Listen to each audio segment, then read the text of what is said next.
อนเป็นเด็กน้อยกับฝันอยากโตเป็นผู้ใหญ่พอคิดว่าถ้าโตเป็นผู้ใหญ่แล้ว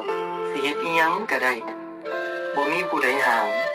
บ่มีผู้ใดบอกแต่พอใหญ่มาแล้วอิหยังมันก็บ่เป็นคือฝันใหญ่มาแล้วสิมีอิสระแต่ความจริงมันคือภาระล้วนๆสังคมก็บีบบังคับใจฮู้โตแน่ว่าใหญ่มาแล้วมันเหงาใหญ่มาแล้วมันเครียดใหญ่มาแล้วบางเทื่อก็รู้สึกบ่มีความสุขเลยย้อนมันคือโลกของผู้ใหญ่ที่เต็มไปด้วยความจริงใหญ่มาแล้วคำว่าเมื่อยมันบ่แม่นแค่คำเว้าแต่มันฝังอยู่ในใจทุกมื้อเบิ่งย้อนกลับไปอยากกลับไปเป็นเด็กน้อยอีกเทื่ออยากเล่นกลางฝนอยากนั่งกินข้าวกับแม่อยากได้ยินเสียงพ่อถามว่ามื้อนี้เป็นจังไดลูก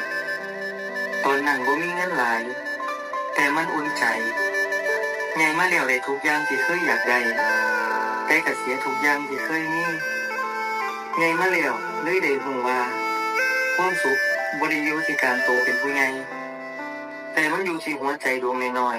ๆที่เคยมีความฝันเคยมีเสียงหัวเราะโดยบ่ต้องฝืนใจไผโอ้โตแน่เด้อว่าการเป็นผู้ใหญ่มันบ่ได้แปลว่าเฮามีความสุขเสมอไป